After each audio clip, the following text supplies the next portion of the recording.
Hi friends, welcome back to our channel.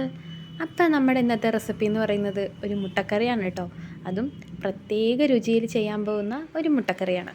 അപ്പം നമ്മുടെ channel ആദ്യമായിട്ടാണ് കാണുന്നുണ്ടെങ്കിൽ സബ്സ്ക്രൈബ് ചെയ്യാനും അടുത്തുള്ള ബെൽ ബട്ടണും കൂടി ഒന്ന് പ്രസ് ചെയ്യാനും മറക്കല്ലേ. പിന്നെ നമ്മുടെ റെസിപ്പി എന്ന് പറയുന്നത് മുട്ട വെച്ചിട്ടാണല്ലോ. അപ്പോൾ ആദ്യം തന്നെ മുട്ടയൊക്കെ നല്ലപോലെ കഴുകി വൃത്തിയാക്കി അത് വേവിച്ച് എടുത്ത് മാറ്റി വെച്ചിട്ടുണ്ട് കേട്ടോ.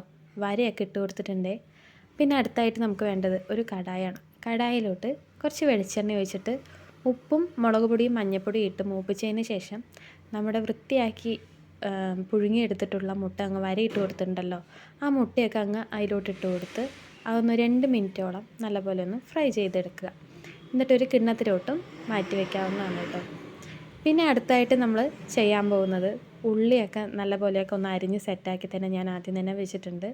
അപ്പോൾ ഒരു കടായിലോട്ട് കുറച്ച് വെളിച്ചെണ്ണ ഒഴിച്ചിട്ടുണ്ട്. അത് നന്നായിട്ടൊന്ന് ചൂടായതിന് ശേഷം കുറച്ച് കടുകും ജീരകവും നമ്മുടെ പട്ട, ഗ്രാമ്പൂ, നക്ഷത്രപ്പൂവ് അങ്ങനെയുള്ള സാധനങ്ങളൊക്കെ ഇട്ടിട്ട് 2 ബ്രിഞ്ചി ലീവ്സും ഇട്ടിട്ട് അത് നല്ലപോലെ ഒന്ന് മൂപ്പിച്ച് കൊടുക്കുക. പിന്നെ അതിന് ശേഷം നമ്മുടെ നൈസായിട്ട് അരിഞ്ഞ് മാറ്റി വെച്ചിട്ടുള്ള വെള്ളുള്ളി ഉണ്ടല്ലോ, അതും ചേർത്ത് കൊടുത്തിട്ട് നല്ലപോലെ ഒന്ന് വഴറ്റിയ ശേഷം തക്കാളി ഒരു 2 എണ്ണം എടുത്തിട്ട് ഞാനൊന്ന് മിക്സി ജാറിലോട്ടിട്ട് ഒന്ന് അടിച്ചെടുത്തിട്ടുണ്ട് കേട്ടോ.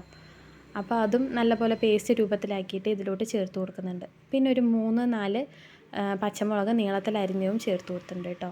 പിന്നെ ഈ നമ്മൾ തക്കാളിയൊക്കെ അടിച്ചെടുത്ത് ആ വെള്ളവും കൂടി ഇതിൽ ചേർത്ത് കൊടുത്തിട്ടാണ് നല്ലപോലെ ഒന്ന് പച്ചമുളകൊക്കെ മാറി വന്നതിന് ശേഷം ചിക്കൻ മസാലയും മഞ്ഞൾപ്പൊടിയും മുളക് പൊടിയും ഉപ്പും എല്ലാം ചേർത്തിട്ട് നമുക്ക് അടുത്തായിട്ട് വേണ്ടത് പെരുംജീരകത്തിൻ്റെ പൊടിയാണ് കേട്ടോ.